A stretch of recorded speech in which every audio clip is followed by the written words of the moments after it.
You will not believe the diet recommendation that Mike Mentzer gave me when I was preparing for a show. Check out this video.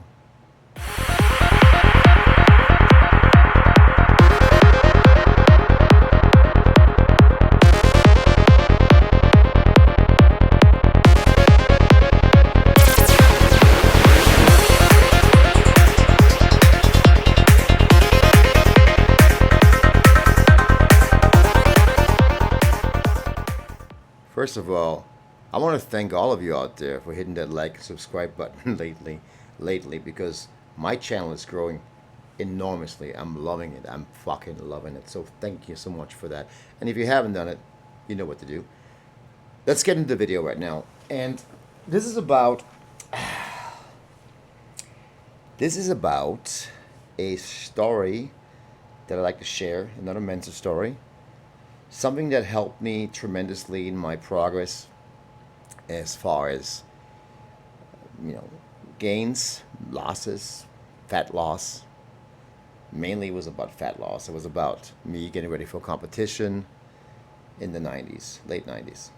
And so it trained me. I was doing my own thing, nutrition-wise. I was doing my own little, whatever you want to call it, which I thought at the time was the right thing to do.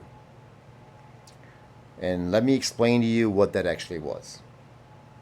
What was my nutrition program in those late 90s? What did it look like? It was mostly lower carbohydrate, almost at times no carbohydrate, to high protein and medium to high fat, depending on what stage on a diet I'm at. But I was trying to avoid the carbohydrates like the pest. For me, that was like the devil. For me, it was like the kryptonite, I really was afraid of carbohydrates. And the reason why I was afraid, because the media portrayed him to be very evil.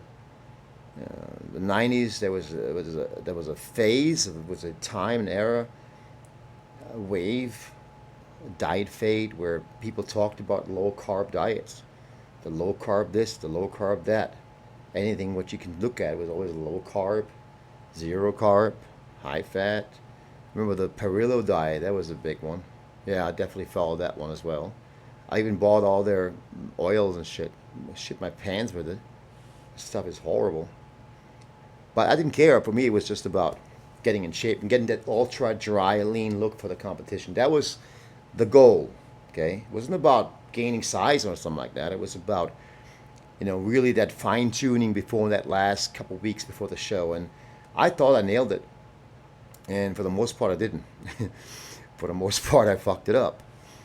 I think that my mistakes were definitely the excessive cardiovascular training that I did along with my workouts and the very low carbohydrate approach, which was, I shot myself in my own foot by doing it. Did I know it at the time? No. I was stubborn. I've always been stubborn. When I look at some of the pictures, the amount of effort I put into this diet to get ready for some of the shows I did doesn't really justify the end result. I mean, I've got to be honest with myself. There was maybe like 2 or 3 times when I felt I was actually somewhat dry enough to deserve to win any competition, And the only competition you're doing is against yourself, of course. So I'm talking about me trying to be the better version of what I was before. And that's the only way you can measure your progress. You don't ever compare yourself to another competitor. You only look at your own comparison. So what do you look like in one show compared to the next row? And if you're making progress, you're on the right track. If your placings are worse, that's a whole different story, because even if you're better, depends who's next to you. So don't kill yourself over that mentally, right? But I really have to be very objective about it. And I think that my progress was sort of held back by my low carbohydrate madness, until this one particular day when Mike trained me. And I let me tell you this, I kept the secret from Mike about what my dieting is, because I kind of want to sneak around the back, and I knew what his approach was But I wanted to do my own thing. I was my own little stubborn, was living my own little stubborn world. I don't know how else I can explain this, but that's what it was. And so here I am. I'm trying to get ready for this competition. I remember it was like 5 weeks before, and I don't remember which show it was right now, but it doesn't really matter anyway. Mike trained me that day, and he never really paid attention to what I looked like, in the sense that he wouldn't like be the typical coach where he would want me to flex, and he was all about making progress in the gym and getting stronger. That was his philosophy. That was Mike Mentzer. He didn't really, I did my own little checkups, my little shape checkups, every week at Gold's in Venice or whatever. I would go in that little room in there and I do my little quarter turns and all that other stuff. But I just, I could see that he was like looking at me as like, you're not really sort of like making any big progress. He noticed it, and because I wasn't really getting any drier or harder, and I was certainly pretty weak. I've gotten almost weaker to some degree, and then he was like mentioned it once. He just pulled me up and said, "What are you actually doing with your diet?" In his own words. So hey, let's talk about your diet and all that. What are you doing with your diet? And I'm like, oh shit, now it's gonna put me in a spot, right? Well, so I said to Mike, I got my 250 grams of protein a day, my 50 grams of carbohydrates, and I got high fat. I got a little MCT oil. I got my, my essential fats, and I keep my carbs right where I need them right after the workout to replace the glycogen that's been lost during the workout. So I want to make sure he gets that. So he was big on that. He was big on the fact that you need glycogen, carbohydrates to restore. You restore your glycogen. Your body, your muscles are 70% full of glycogen and water. They're tanks. If they are low in glycogen, and they're deflated like a tire. If you're low carb, you basically have a deflated tire as a muscle. And now if you're on steroids, you can still do that because it's a whole different world. But if you're natural, you really can't. And that took me a while to understand. I shouldn't have done, but I really, it took me a while to understand. He said to me, one thing I gotta tell you, and I know you're stubborn, but if you want to go get really dry, you cut all that shit out right now, and you do what I tell you to do. I'm like, well, here we go.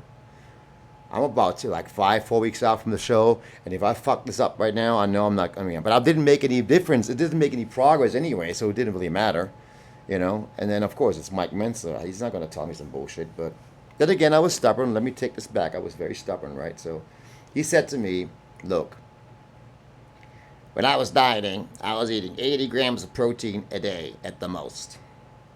I'm like, what? 80 grams of protein? What am I gonna do with 80 grams of protein? I'm gonna lose everything. I'm gonna lose all my muscle. You're not going to lose muscle. You're going to probably even gain muscle, which I doubt, but at least you were able to hold on to your muscle, because now we're switching over. We're putting in some fuel into your tank. We're putting in some carbohydrates and restore those glycogen cells fully, inflate them. So when you're doing high intensity training, when you actually work it out, you have the entire muscle to contract, not just some partial muscle or whatever is deflated left on your body. You actually working with 100% full capacity. Well, maybe not 100% because you're obviously on low calories, but at least the calories or the fuel source that you are now using is carbohydrates, which is it's the way the body works. I don't give a fuck what you're telling me, but you're not going to be able to run an engine on water, just as protein. You want to throw in some actual carbohydrates. It's like he said to me, putting protein into your system while you're trying to become ripped and ready and shredded is like throwing wet coals into a fire pit. They just won't flame up. They will not, or wet logs into a fire pit. They will not burn. They're just not going to burn. You want some dry wood. The dry wood meaning, in this case, rice, brown rice or whatever, or pasta, whatever. He didn't even care about whether it was rice or a muffin. But I didn't want to go that far that, I'm just going to stick with my rice, please. I'm not going to eat muffins or whatever the fuck. Because, first of all, when I start eating muffins, it's going to be 20 muffins a day probably. And I was so depleted from not eating carbs that I don't want to completely shock my system or have, when you're dieting, you eventually, you're eating something that's really good, you're going to eat too much of it, right? So that's the way I usually work. But so I want to stick with the same good quality foods and eat, my brown rice or my even brown pasta and my vegetables and, have a healthy diet. It's important to have that healthy diet. And I don't want to eat, brownies and shit like this. No. But my calories at the time dropped down. So you make me go in calories, make me go down to like 1,200 calories. I was weighing about 215. He had me on 1,200 calories, and he had me mostly carbohydrates. So I ate out of those 1,200 calories, I ate at least about 200 grams of carbohydrates. That's about 800 calories in itself. Okay, so the rest was just a little bit of protein, small amounts of protein. When I tell you how small they were, you'll be like, what the fuck? 2 egg whites, 3 egg whites, a small piece of chicken, and mostly just carbs. And I did it because, I didn't make any progress the way it was with my high protein shit diet, whatever. It's just, there was a certain amount of progress I made with the high protein diet for a while, maybe 2 or 3 weeks, 4 weeks because of the water loss. But then all of a sudden, I looked the same. I didn't look bad, but I certainly didn't look like I want to win a competition. Or, it's not even close. That's when I changed over and I did my my high, like my Mentzer diet, I call it, my high carb. And you pack as many carbs in as you can within that 1,200 calories. For me, particularly, it was the 1,200 calories. And Mentzer even himself, at one point, he told me he was down to like 900 calories before a competition. Now, Mentzer was natural, but I was. For me to eat that little in calories would probably be not a good idea.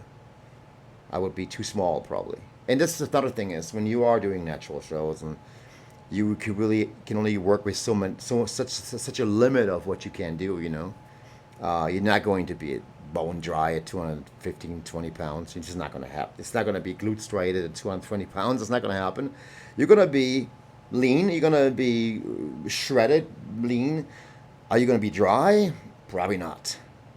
And that's okay because, that's okay. I'm still alive, by the way, in case you guys are wondering. I'm still alive and I'm happy. Well, this was just like the best thing I ever done. And I do have some tapes somewhere stored away in my little archive. I found these high 8 tapes of me posing in front of my dirty ass mirror. I remember that. And I took videos every 2 weeks. And there was videos of me taken while I was doing the protein. And then there was videos taken as I'm switching right over to Mentzer's diet. And holy fucking shit. It was like, you could see a night and day difference, a complete difference. I placed very high. High. I looked better than I ever did, let's put it this way. I think I placed 4th or 5th or whatever. But for what I consider my conditioning was extremely improved. My mood was improved, that's for sure, because if you don't eat any carbohydrates, you're going to be a fucking zombie in a cycle. And if you eat carbs, you just feel a lot better, It just makes things a lot easier. Yes, you still will be hungry. If you're not hungry, you're not dieting. Remember that. If you're sitting here right now, you're dieting, you're not hungry, fuck yourself. Or should I say, unfuck yourself. Do it the right way. Eat carbohydrates. Watch your calorie intake, okay?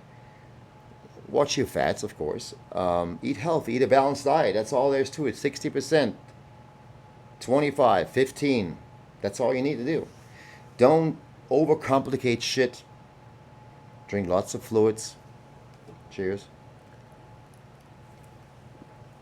that and water, of course, too. And that's about it, really. What else can I say? I hope you enjoyed this story. I mean, one of those little stories. I want to thank you guys on Facebook to reminding me of that, because I put a note up there saying, what could I add? And if you guys have anything else to add, click down below, put in what you want me to film, what kind of interest, whatever you come up with, man, whatever. Anyway, that's it. I'm going to stop talking, because if I keep talking, I'm going to talk too much shit. So this is it. High intensity training is the way to go. Higher carbs, baby. Don't do that low carb shit, all right? Hit the like and subscribe. Later. I'm out.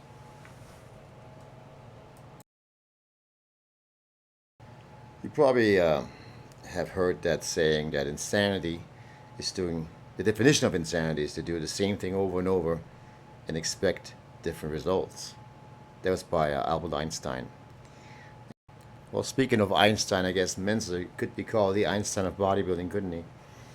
It truly was. The over and over repetitive